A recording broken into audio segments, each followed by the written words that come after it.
Okay, so we are going to go through closed guard passing. On the white belt curriculum, there are 3 closed guard passes. There's a high, a medium, and a low.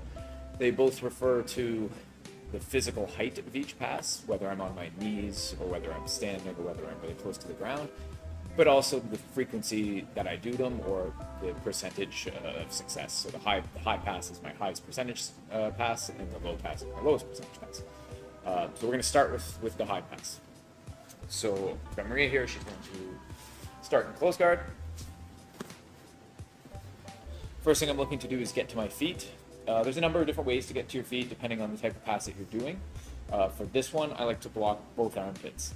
I'm going to put my fingers in, thumbs out. You have to be a little bit careful with this grip as there is a goofy wrist lock that she can do. I could also grab both her lapels and punch them to the mat, but I find most of the time I just end up putting my fingers in. So I'm going both armpits. I'm going to lean forward and jump to both feet at the same time.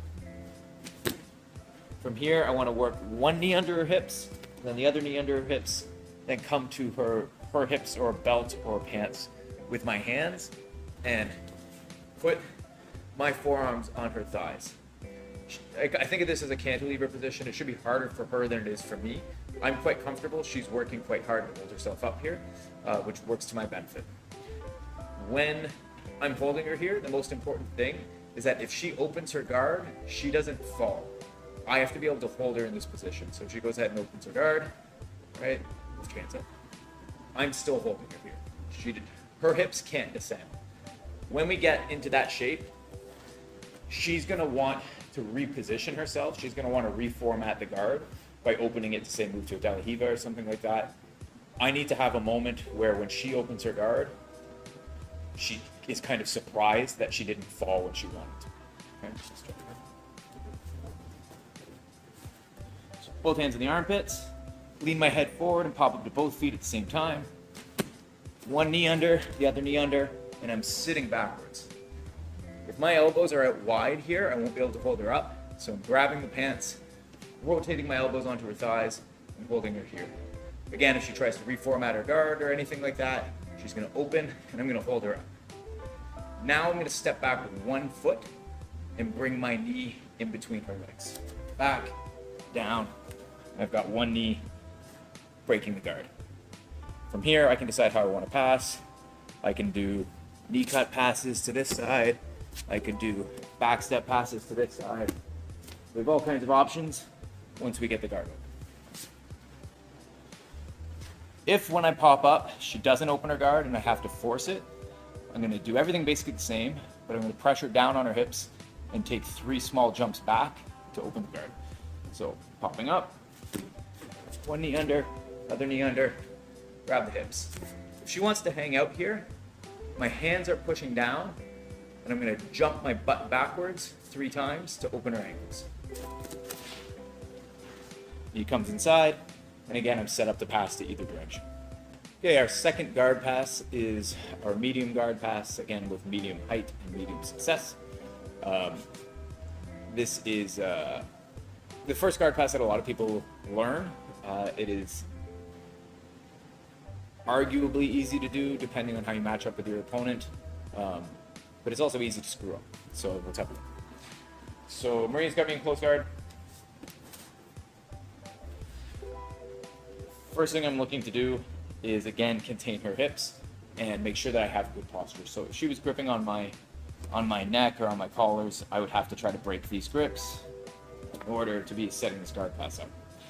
What I want to do is win both of her hips by controlling the pants.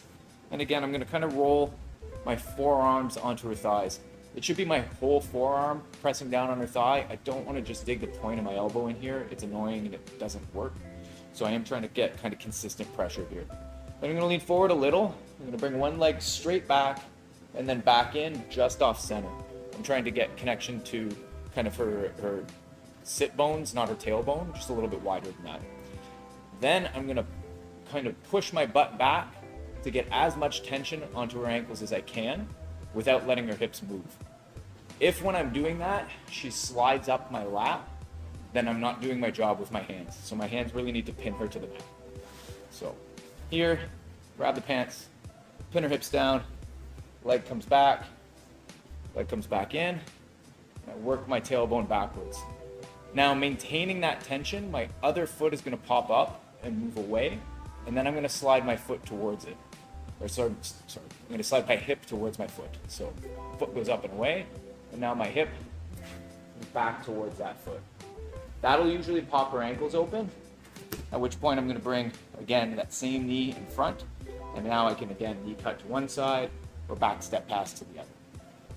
So same thing, other side, grabbing both pants, pinning her hips down, slide my knees straight back, and then bring it in just off center.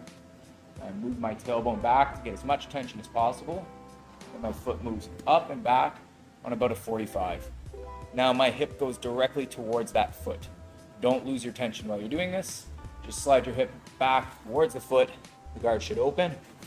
And again, I pop up and insert my knee to make sure that the guard can't reclose. When you bring this leg up, I want to bring my hip as close to my heel as possible so she can't just grab an immediate De La Riva. If I was to come to like an open knee shape like this, it's very common for her to thread that foot through, and then now I have a whole new guard to pass. I'm trying to get into a shape here where my butt and my heel are very close together, and she can't just wrap her foot in there, and it's going to be a lot easier for me to pass.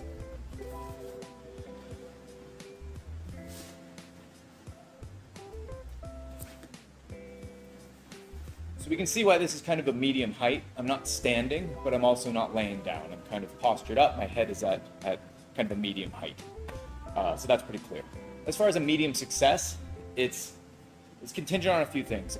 I need to be able to get good posture here and maintain good posture without Maria really doing anything to break it. So if when I was trying to set this stuff up, she starts digging into my collars and pulling on me, etc., that's difficult for me to stop when both of my hands are committed to her hips. So that's the major detractor for this pass for me, is that I don't really account for her hands very well. In the previous pass where I'm standing up, once I'm standing, I'm less worried about her hands because I'm pretty confident I can open the guard. But so much of this pass works by me building pressure backwards that her hands pulling me forward can really make that difficult. So that's the main detractor for this pass to me. So our low pass is going to be the Sao Paolo pass. It is a physically very low pass. The thing that makes it the lowest percentage pass to me is that it's probably the highest risk. It's not actually lowest percentage in terms of likelihood to work for me, but it's the lowest percentage in terms of, it's the one I attempt least often. I would prefer to do the others when I can, because the cost of failure is highest on this one. So if Maria and I are in close guard, and let's say she's pulling on my head really tight, something like this. Yeah, maybe the other hand. So she's pulling on my head really hard, and I can't posture up, so I'm stuck down here, and I need to try to find a way to pass against this. My far hand is going to become an underhook, and I'm going to grab at the top of her shoulder. That hand's job is going to be to try to keep that shoulder as close to the mat as possible. My other hand, I'm looking for an overhook on this arm. So I'm going to try to grab it, and if I can, I like to try to grab the fabric of the gi right kind of around the elbow. Here. And I'm going to tug that in nice and tight. Now I'm going to put my head on the mat, and I'm going to walk my knees directly to the side. So I'm not arcing, I'm trying to go straight across at first. Head down, and I start walking across. As I do this, if I'm not diligent with my underhook, she'll move to her flank and she'll start working towards like omoplatas and things like that. So when I talk about the cost of failure on the technique, this is what I'm referring to. My right arm, my underhook arm, is at a lot of risk, so I need to be very diligent on that side. So, underhook, and again, that guy's going to be pulling hard the whole time, trying to hold her back on the mat. This hand gets an overhook, and I'm pinching that here. As I walk my knees over, my goal is to get her knee and her thigh flat to the mat. Then my elbow is going to come up on top and pin that knee down. Now I switch my hips, and I'm looking to try to use my leg to capture her foot. Once I can open that up a little bit and start forcing it down, I can either start working my way to half guard, or better yet, my bottom leg comes straight over top, and I slide all the way through to a nice tight side kick. She's pulling my head down, find an underhook here, and I'm pulling that shoulder down.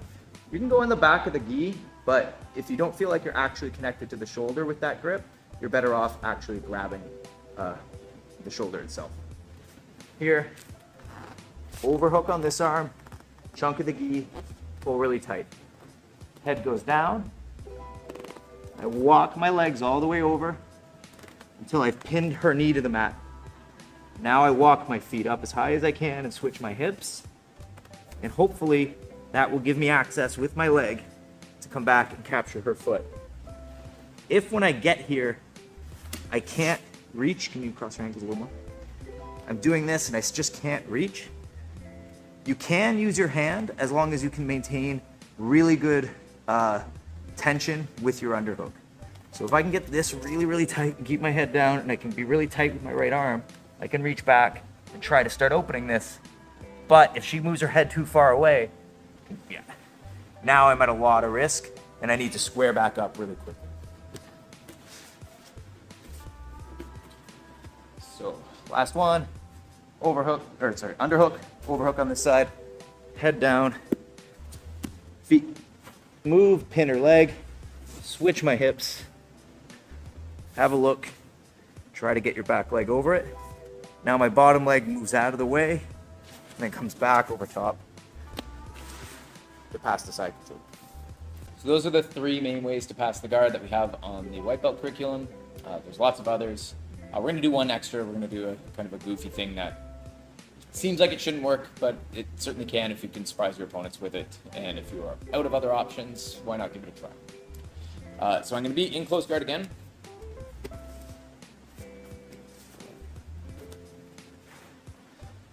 For this pass to work, I need to know that Maria's ankles are quite low. If she had like a high close guard where they were kind of like up more mid-back or like up around my shoulders, certainly, then this is definitely not going to work. But if she's playing a little lazy and I can feel that her feet are quite low, then I have this as an option. First thing I need to do is I need to be able to take the weight off of my own legs. So I'm basically going to lay on my opponent, and then I'm going to flick my feet up behind me and try to capture both of her feet in my own ankles. So I'm going to lay down on my opponent so that I can put all of my weight on them and lift my feet up. Feet come up, cross the ankles over hers, and now from here I just pull them to the mat and my knees will fit right in the middle. Leg pops right through, and it's shockingly easy when it works. Fight the hands, make sure you're not going to get choked, but I'm putting my weight down on my opponent. All of my weight's off my knees so I can flick my feet up, capture both of her ankles and mine. Flexibility is a factor on this. You need to go kind of quick, otherwise it just won't work. Up, capture, knee comes right through the middle.